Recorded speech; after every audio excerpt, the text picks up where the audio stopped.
President Trump has made a big announcement regarding tariffs on some of America's biggest trading partners, Mexico, China, and Canada. Right now, what we want to know is there any chance these don't go into effect? And if they do, how long will it take to see the tariffs effects in stores? Scripps Deputy Political Director Joe St. George joins us live this morning. Good morning, Joe. Hey, good morning, guys. The question is can anything stop the tariff train from leaving the station? To some degree, the train has left the station, but obviously leaders in Mexico and China and Canada, they'll be having they'll be having conversations with American diplomats today. We're expecting President Trump to even be involved in some phone calls with leaders in Canada and Mexico. Is there always a chance for an 11th hour deal? Yes, right? President Trump loves a good deal, perhaps more so than any president in American history, the art of the deal, right? But for the moment, the president seems very content on putting these tariffs in place. The why here is important.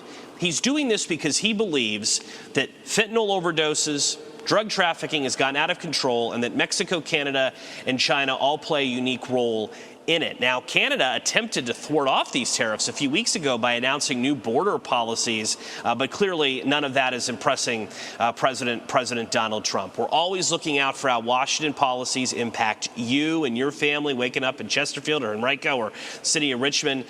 The reality is that mainstream economists say these tariffs are going to be passed on to you and your families. Remember, if Walmart's bringing in something from, let's say, Mexico, Walmart's paying that tariff. Then Walmart has a choice to make. Do they absorb that cost or do they pass that on to the consumer? That's why Walmart's CFO has previously said in the past that tariffs will increase prices. The big three we're looking at: car parts, car accessories. A lot of those are made in Mexico and Canada. Avocados, tomatoes. I'm a big avocado fan, right? I mean, you can't replicate all those avocado farms that are in Mexico overnight in the United States. So that could see a big price increase. Gasoline is questionable. We're waiting to see exactly how crude oil will impact, let's say, the Commonwealth of Virginia. More Canadian crude oil flows more to the upper Midwest than, let's say, the state of Virginia. But we're getting to that point where gas prices always just tick up a bit as people get ready to travel more, spring break, et cetera. Guys, the president is doing this through something known as the International Emergency Economic Powers Act. That's a mouthful at nearly 7 a.m. in the morning. But some believe that there could be legal challenges as a direct result of the president using this law. Very few presidents have used that law before for something like this. So stay tuned. We'll be talking the T-word, tariffs, I suspect, all week long. And Joe, real quick, we talked earlier about employees from the U.S. aid being placed on administrative leave. What does that department do?